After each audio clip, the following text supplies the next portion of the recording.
Welcome everyone on the webinar.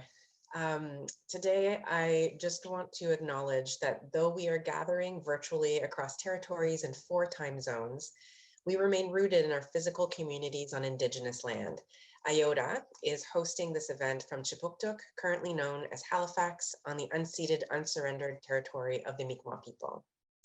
And I'm joining from INCUBATOR Art Lab in Windsor, Ontario, in the territory of the Three Fires Confederacy of First Nations, comprised of the Ojibwe, the Ottawa, and the Potawatomi. Welcome again, everyone, to this Q&A with artist and director of the INCUBATOR Art Lab, Jennifer Willet, and myself, Mireille Bourgeois, artistic director of the IOTA Institute. This Bioart Kitchen Hangout is presented by IOTA Institute and INCUBATOR Art Lab with the support of SSHRC, the Social Science and Humanities Research Council of Canada. The exhibition When Microbes Dream is currently on view at Ectopia in Lisbon, Portugal, yay, until the first week of December. And the exhibition is presented by IOTA, INCUBATOR Art Lab, Ectopia, and FEMeeting. The touring special shout out to Marta de Menege. That's right, absolutely. The touring exhibition gratefully acknowledges the support of the University of Windsor, the Ontario Arts Council, the Canada Council for the Arts, CanExport, the Embassy of Canada to Portugal, and the Nova Scotia Communities, Culture, Tourism, and Heritage. And a special thanks to our filmmaker crew. Jennifer, do you want to give the shout out? Sure. In Portugal, to Maria Angelica Contreras, who did all of the shooting while we were in Portugal. And here in Windsor, it was Justin Elliott did the shooting here and the editing here once we returned home. Yeah, awesome. So here's the Q&A to everybody who is on the webinar with us. Feel free to ask questions below in the Q&A section, and we're going to answer them. But meanwhile, I'm going to ask my first question to Jennifer. Jennifer, my question for you is, as an artist, what is it like working in a lab versus in the gallery space? So this last show at Ectopia was very interesting because I was working in a lab and a gallery space, so it had a little bit of both. Yes. A lab is a little more functional. It's not an aesthetic space, and it's not intended to communicate visually with audiences. However, of course, it does communicate visually with audiences. So a lot of my work is about that. What are the visual cues of a lab? So when I'm working in the lab, I'm quite often working on trial and error, testing, even developing final projects in the lab. But then when they come out into the gallery is the zone where things are done. I've already figured out the technical aspects of it, and we're moving into presentation mode. I will say that there are some bioart projects that it's a challenge for them to leave the lab. And so our lab at the university, we've got a glass wall, so you can exhibit some projects that are not allowed to go into a gallery space at the University of Windsor. One of the things I really liked about working in Marta's space is because it was a hybrid lab and space, there was a lot less concern about things like smells or that type of activity that normally would be really, in a gallery, it's very challenging. Galleries don't like smells, galleries don't like moisture. Right? So a lot of bioart produces moisture. And if you're working with a museum that has a collection and they have moisture monitors in their space, they're very concerned about that. So I guess the lab, on the one hand, it isn't as like, it's not there for the viewers in the same sense, but on the other hand, there's a little more freedom for a bioartist to make things that smell bad. And I imagine, like, when you're not working in a gallery space that's also a laboratory, you have to do a lot of collaborations, don't you? Yeah, you really need to find outside support people who will help with things like bio-waste. Also, I find when you're working with a more traditional gallery, you really need to reassure them about the health and safety and also about the maintenance. They're very concerned about whether or not the project will die. And so I often reassure them that it's okay if it dies, or I give them maybe 5 signs to look out for, when to call me, so that we can try and keep things alive. But again, I'm a lot of my work is very interested in the cycle of life. So if things die, I kind of roll with it. Awesome. And so in terms of this exhibition and this tour, what a journey. Everyone's kind of come onto this journey with us when they were looking at the video. Is there anything that you wish you had, any extra tips, I guess, that you want to add after the experience and after the creation of this video? it keeps going, right? Yes. So that's only the second stop on a tour. So we have 2 more stops booked so far. One more in Portugal, and then it's coming back to Canada. So things that we're thinking about there. First of all, we realized when we got to Portugal that they don't have the same hardware for screws as we do in Canada. So I had to ask Dominica to bring out some new heads for drills so that the crates could be opened and closed. And we had to open most of the crates by hand while we were waiting for that to arrive. Another thing I would say, and this is also something you like, I think this question could go back to you, Mireille. What are some of the things that you would do differently now managing a BioArt tour as it moves across? Well, I think we felt this at multiple kind of pain and good, like, pleasure points of the project, is that we really did need to work with a broker, a shipping broker, someone that can handle the shipping, the customs, the ATA carnets, all the paperwork that has to do with it going from, across a border. And that really, that made such a huge impact on our resources, on our capabilities as well. Just, oftentimes there's nonprofit entities that are taking on these projects, and then the artists as well, who are also nonprofit entities, although, we're always trying to change that. But, what it means is that we're taking on so many more hours of work, so much more work in our daily jobs to be able to push these projects across borders, when really we should actually just be growing our team and having the proper person who, does this for a living to kind of support us. And then, the funding, it's hard to say, like, if we would have done anything differently, knowing, I'm sure we would have, but, and it's still going, but funding is such a web, and so in terms of looking back, there's definitely some little moments where we would have done the funding maybe a little bit differently.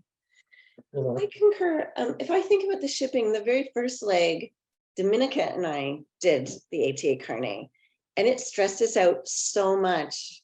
I think Dominica and I even raised our voices with each other, and I think we both cried, which is not like either of us, the raised voices, maybe not the crying.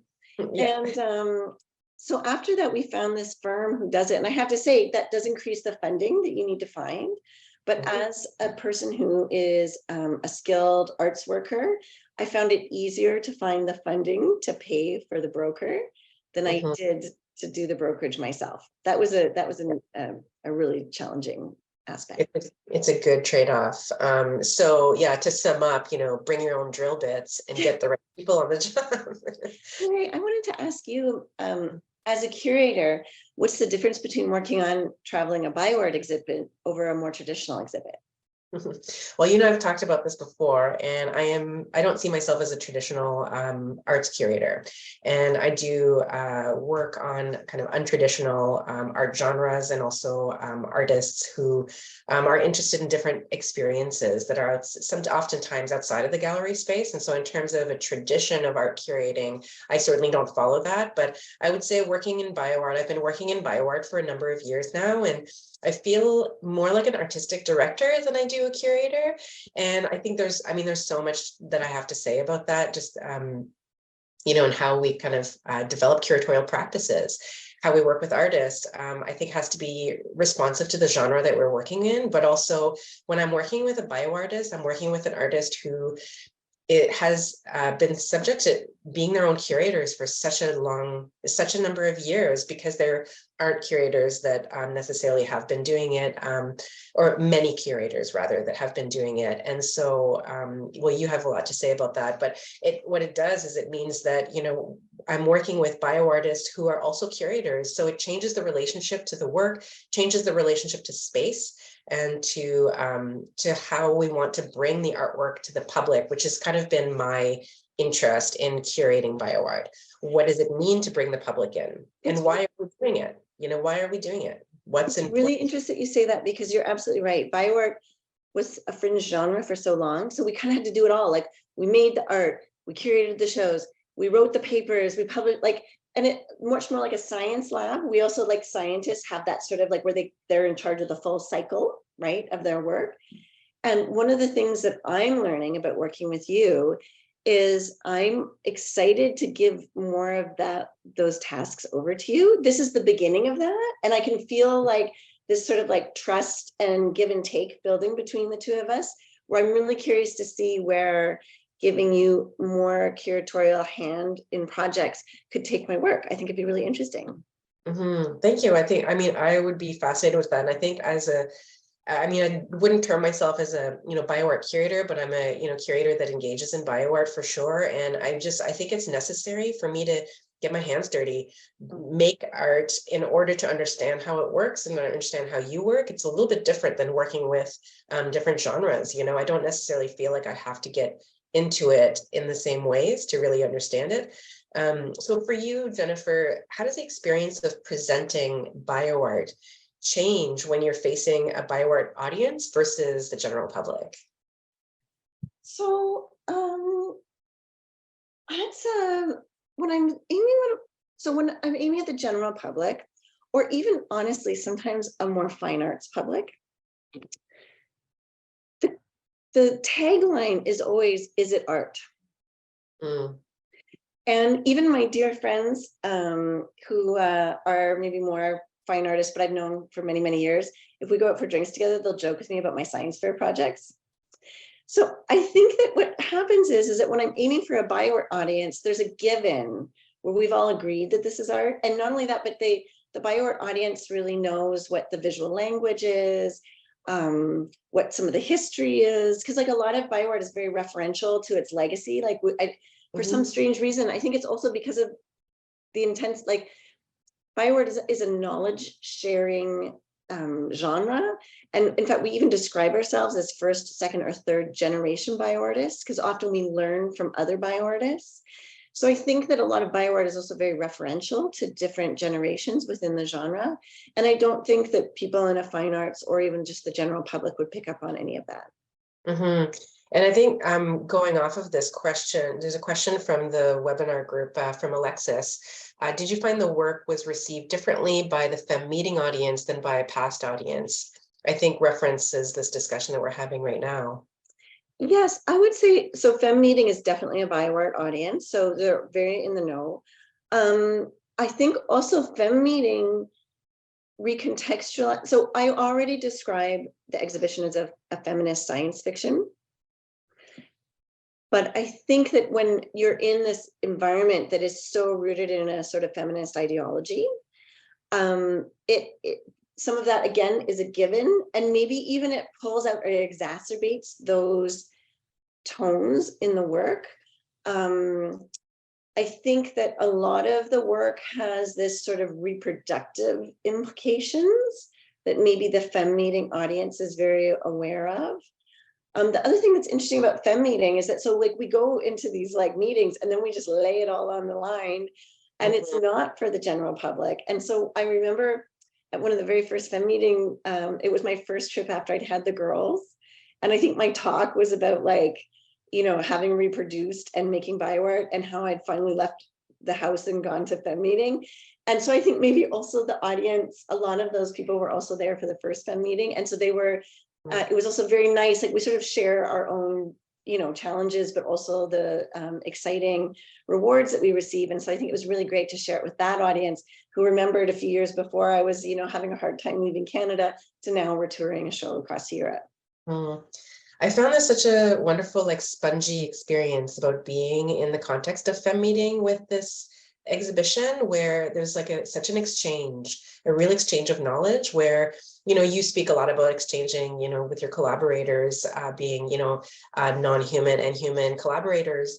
But I just as a, an arts professional, and also an art director and curator of bioart, I felt really like the exchange was really important, that having that exchange, not validated the work by any means, but it was just such a nice, it was a nice experience to share ideas, just to share, to say, oh, I was also thinking of that, or I never thought about that before, was really exciting.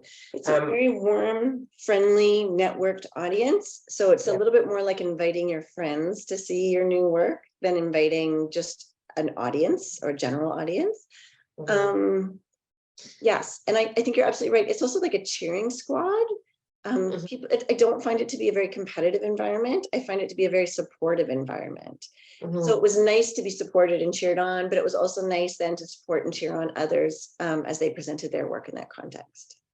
Yeah, and in terms of like the different audiences, the kind of very knowledgeable experience, audience in terms of BioArt audience, do you think that people are kind of approaching BioArt exhibitions from like an almost like institutional or academic kind of place of knowing the process of how it was created?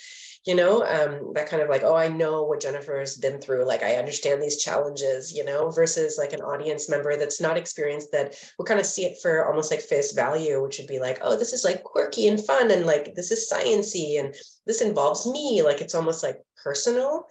Do you think that like knowing too much about the work actually removes that personal experience? No, I think it just changes the depth of engagement that you might have with the work. Bioartists like to talk about and troubleshoot with one another how they did things. Again, it's very community oriented. So when I got to Portugal, we realized I didn't have the appropriate nutrient solution for my algae, and Marta's like, I think I got something in the back, and then there were some WhatsApp chit chats and someone produced some, so there, it's like it's more like a skills sharing network. Yeah. So I just think it's a different type of engagement. It would be like concentric audiences, so they're a little bit like your immediate family and your immediate friends, and then maybe the BioArt community has a little more knowledge, A, of you and your experience, and B, of like just what it takes to grow things and how they're made. And so they just are exposed to a more detailed knowledge of that, I would say. Awesome. Why don't we go to a poll question? We're going to ask the people on this webinar to answer a little poll question that's kind of going up. It should have popped up. Wait for some fun answers. Boop, boop, boop, boop, boop. Answers coming in. Yes. What is that first question? What should we talk about next? It's still thinking. We're still thinking. People are thinking. We could talk. I mean, really, the reason we're doing this poll question is because we could talk about anything. I think. Oh, here it is. Is there one? The answers are split. Okay, give us two to talk about, Amanda. Oh, okay. Motherhood or biosafety? Ooh. Oh, that's very interesting. Okay, well, why don't we focus this question on Jennifer, how, and then we can both answer this, but I'm going to ask you first. How has the biology of BioArt changed for you after having children? So I write about this in my article in the Biodesign Journal, that it was a profoundly strange meta experience to have children. So first of all, to reproduce myself and experience all of that, which is completely bizarre, and hormonal and parasitic and beautiful and all those things. But then my children were born 2 months premature. So they came to being in a very techno-scientific environment. And they became like organisms in this techno-scientific environment. And so I remember distinctly all, the tubes and the beeping and then of course I have to like express milk to keep them going in the NICU. And I remember sitting there in the NICU pumping, thinking, this is what my organisms feel like in the lab. And how bizarre is that? Like the energetic output, the near-death experience of reproducing, any cell to sort of like break and become two, it has to almost die to do that. And then to do that in this very cold, strange, sterile environment with equipment was just very bizarre. And so it changed. I have a lot more embodied, shared, empathetic, sensory experience with the organisms in my lab. I'm a little more careful about, I don't just grow them because I think it's cool. I really like, I'm sparing in the moments I ask them to reproduce, and I'm really grateful. I try to be really grateful because it's hard and weird being a worm organism making more of yourself in a very cool lab. Yeah, it's very interesting for me, just being kind of involved with bioart. I didn't get that close of an experience with bioart as you did, but I did in some ways, in the way that when I was researching bioart, I was pregnant just right at that time where I was engaging in bioart kind of at my earliest time, I guess.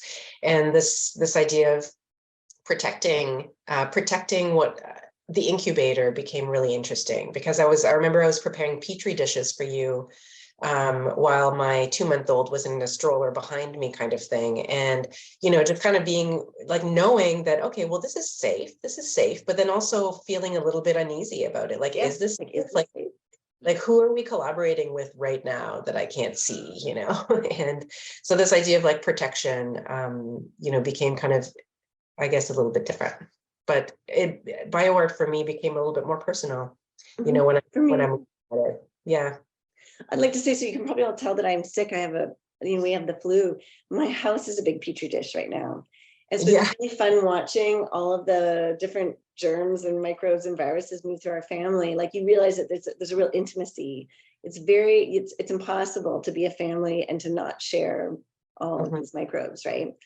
And so that's also something interesting that has come about since then. And actually, I mean, currently I have COVID. I'm in a COVID period, incubation period, and I'm protecting my kids, from myself in my own house. So, yeah, it's kind of everything becomes relevant, Okay. The other question they wanted to hear about was biosafety. Just a topic. So as a topic, biosafety, I'm guessing maybe biosafety in an exhibition space. Maybe.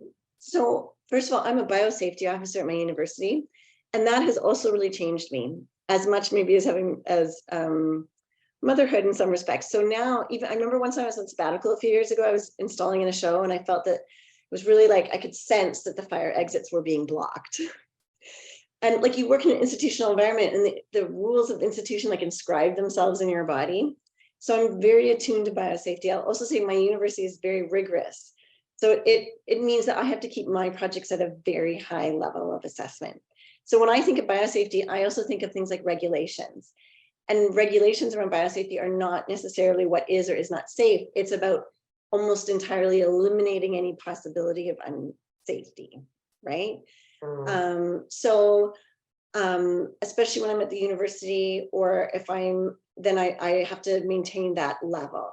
What I will say is that if I often tell people that if you want to make bioart without all of those rules, you should rent a cabin with your own money, like no grant money, no institutional space. And then you can be more open to the give and take of biosafety. Because, it's a little complicated. Like, are fermented vegetables good?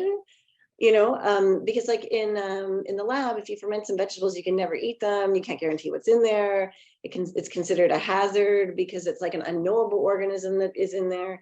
Whereas people have been fermenting vegetables for thousands of years and eating them to support their microbiome. So biosafety for me it's something I adhere to, and I'm very careful with, but it is also, it's an institutional, artificial rule set. And I imagine in an exhibition setting, it's a lot about communication as well with human collaborators. Totally communication. And one of the other things that I do is, if the gallery I'm working with does not feel comfortable, like, I can be your biosafety officer because I do have that training. But often what I do is I just get them to pair up with a local science lab. And then the science lab will come in and say, okay, you're going to do this, you're going to do that, and we'll take your bio waste. And then you've got your biosafety covered. And that's a really easy way and a friendly, nice way to get to know your local scientists of making sure that a bioart exhibit meets biosafety standards. Mm-hmm. So right now, you and I are working on multiple projects together, but we're also working on a research project that looks at virtual platforms and how bioart is being showcased, presented, discussed on virtual platforms. And so I'm going to ask this question, but then I also want to encourage the people on the webinar to actually answer in the Q&A as well, because we want to poll you all about this as well. So how has the bioart genre adapted to virtual platforms throughout the pandemic? So to the audience, if you could feel free to reply on any performance or anything that you've done, any workshops, anything that you've participated in that has been particularly impactful throughout the course of this pandemic. But for you, Jennifer, how do you feel? How do you feel the bioart genre has adapted? So like everything else, we went online, and some of it was better than others. There's a couple of standouts. I mean, I love the series that we've been doing, but we don't have to talk about that. There's two other things that really jumped out at me. FEMeeting had the teapot chat, and it became a monthly or even sometimes weekly Zoom meeting amongst members of FEMeeting, and it became very important. And sometimes we talked about bioart, but often we talked about like being isolated or we're wondering when our kids were going back to school. So it was a really powerful tool for building the FEMeeting community. And in fact, maybe I'd say that was the other really profound thing about this last FEMeeting, is that we all came back after the pandemic and saw each other in person for the first time. And then honestly, the other bioart event that I saw online that really moved me was one curated by Tina Tarpgaard. And she is a choreographer out of Denmark, and her group is called Recoil. And she did one about water and had this amazing setup with all these amazing cameras that they would switch back and forth from, that created this visceral, I had a visceral mediated relationship with water that was thousands of kilometers away from me. And one of the shots in particular, the dancer put a little bit of water right here in that little tuft of your neck. And then they had a camera that went, and then as the dancer breathed, we could watch the water jiggle and rise and fall. And it was just this really like macro shot. It blew my mind. It really gave me this enlivened sensation and transported me out of this Zoom room sitting in my office during the pandemic. So for me, that was probably the most exciting one that I saw. What about you, Mireille? What did you see happening with the bioart community? Yeah, well, I mean, for me, because I was a researcher, non-academic researcher and curator, I was, looking to have those experiences that I couldn't have in person, for sure. But also I feel that because I was actually researching bioart and how it reaches a public audience, and just how that connection happens, that communication happens between the bioartist and a public. I think I saw a part of bioart that I wouldn't have seen otherwise. I think that, seeing virtual expressions of bioart has given me like a window into the process that's often hidden behind doors and door frames and institutional frameworks that I couldn't get through otherwise. And so it's really, kind of opened up something for me as a researcher, because it's kind of, in a sense, it's kind of like how studio visits became, virtual, and everyone kind of got into like doing so many studio visits. It's like, okay, cool. I can't see the artists in their studio. I'm going to like get on a Zoom, and like see them. But to see bioart being created, workshops being delivered, you can hear my kids screaming in the back. Yeah, so for me, that's kind of what it gave me. It gave me like a real window. That's a fantastic point. We should put that in the paper, Mireille. Yeah, we should. Is there any other questions that we want to address? Yeah. Or Mireille, do we want to talk about money? We can talk about money. Yeah, I did for all this, Mireille. Yeah, how did we pay for all this? Money. Okay, so as a person in the arts, so we all know that it takes money to do everything that we want to do. We also know that we can be really frugal, but I don't believe that touring an exhibition should be frugal. It's something that requires hours and hours of grant writing and communication, and also what was the word that I used before? Not quilting it together, but that is a version of that. So basically just approaching it in a very almost like piecemeal way, which is not how I like to do things usually. When you're delivering a project, you want to get your funding and then do the project, but with touring an exhibition that has multiple venues, multiple funding sources, you actually have to do it kind of over multiple years. Yeah, multiple years, you have to do it step by step. And so, you may have enough funding for the first 2 legs, but then you're still working on the third and fourth leg, and so it's quite stressful. And I think, having a really good team makes a huge difference. So, we went government. We also, got funding from the embassy, the Canadian embassy to Portugal, which was amazing. And so just, looking at, and also an export grant. And so, in terms of where to look for funding, you're not just looking at, Canada Council for the Arts, even though we do look there as well, or provincial arts councils. You're looking at whoever locally can also benefit from this exhibition coming. It's not just us benefiting. It's also, the people who are going to see it, the community, the countries, what is the target market that we're, going after? And so all of this enters like the grant and the kind of writing around like the importance and the value of the exhibition, and then how we find funding for it. And absolutely, we always have to focus on paying ourselves for our work, and you as the artist is, paramount. And then everything else kind of comes after that. So I also think we should be clear that we probably wrote like 15 grant applications ranging from a couple $1,000s to, 100,000. Like we were just really writing a lot of grant applications and piecing little bits and larger bits together to pay for all of this.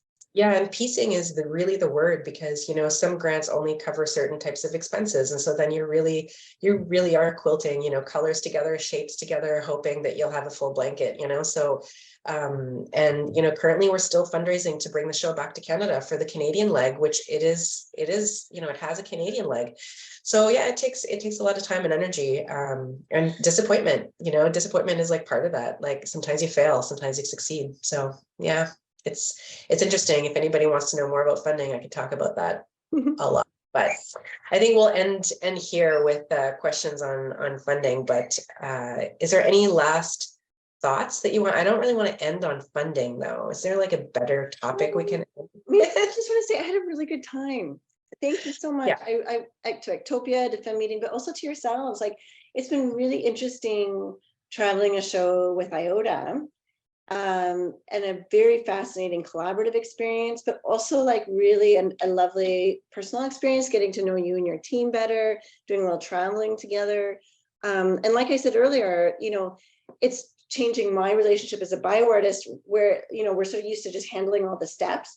It's been a relief to not handle all the steps, and a pleasure. And I feel yeah, I'm really excited to see where this will take us, because I feel like you help in so many ways, but you're also helping me see my work differently, which I really am excited about. Absolutely. I had an amazing time too, and really having this experience with an artist who is experienced in biosafety and in designing bioart exhibitions has really shown me that it is something that I actually want to do more of, so that was a little bit of a fun surprise for me, that I'm interested in continuing this work with you. So that's exciting. I think we can kind of wrap it up here. What do you think? Sure. I can see in our notes, Amanda is asking us to ask the audience to stick around. There's a couple of survey questions at the end of the webinar. So please answer them. And I think we have one more Bioart Kitchen Hangout to go. That's correct. We have another one coming up in the new year. It's not announced yet, and so it's TBA, but please keep your eyes peeled. And in the meantime, stay in touch. If the people on the webinar are the people that, we saw at FEMeeting, I can't wait to see you again. And if they're the people that have never been to FEMeeting, see you at the next FEMeeting. Thanks. Okay, thank you.